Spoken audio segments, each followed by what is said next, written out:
Бүгін Сарыөзек гарнизонының 12740 әскери бөлімі базасында Керлоқ ауданы бойынша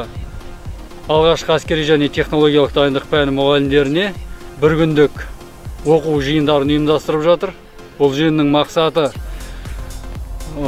болашақ сарбаздардың алғашқы